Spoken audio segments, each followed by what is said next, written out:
bagi orang perempuan, siapakah orang yang paling dia kena hormat, yang paling besar tanggungjawab? Nabi kata zaujuha, suaminya. Ada 8 perkara yang digariskan di dalam agama ini, apa yang perlu dilakukan oleh suami, oleh seorang isteri terhadap suaminya. Kalau tak buat, ketika itu dia menjadi seorang isteri yang nusyuz, yang derhaka kepada suaminya. Yang pertama ialah ketaatan kepada suaminya selama mana yang diarahkan itu bukanlah perkara yang maksiat. Yang ni kaedah. Ibu-ibu yang ada di belakang, kakak-kakak yang ada di belakang, yang sudah pun bergelar isteri,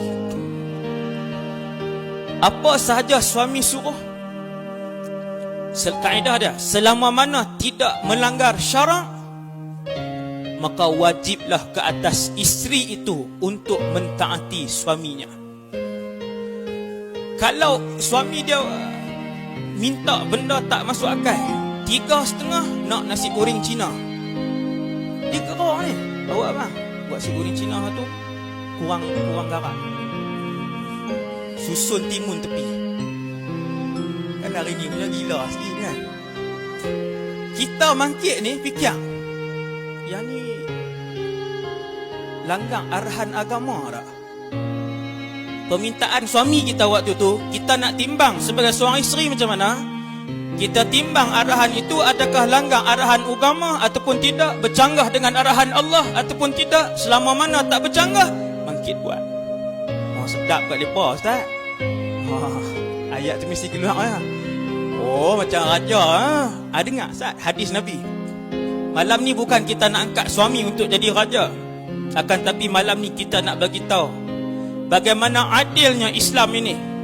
Apabila ditanyakan kepada Nabi SAW oleh Sayyidatina Aisyah, ya Rasulullah, ayyun nasi a'zamu haqqan 'alal mar'ah? Ya Rasulullah, bagi orang perempuan, siapakah orang yang paling dia kena hormat, yang paling besar tanggungjawab? Nabi kata zaujuha, suaminya. Kemudian kata Sayyidina Aisyah, ya Rasulullah, ayyun nasi a'zamu haqqan 'alal rajul? Bagi satu orang laki-laki, siapa yang paling dia berhak untuk hormat dan bagi tanggungjawab? Maka Nabi jawab, ummuhu, ibunya. Ada tak?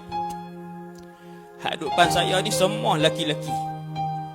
Manusia nombor 1 yang paling kita sayang, yang paling kita bagi tanggungjawab kita, yang paling kita lebihkan adalah ibu, iaitulah seorang perempuan.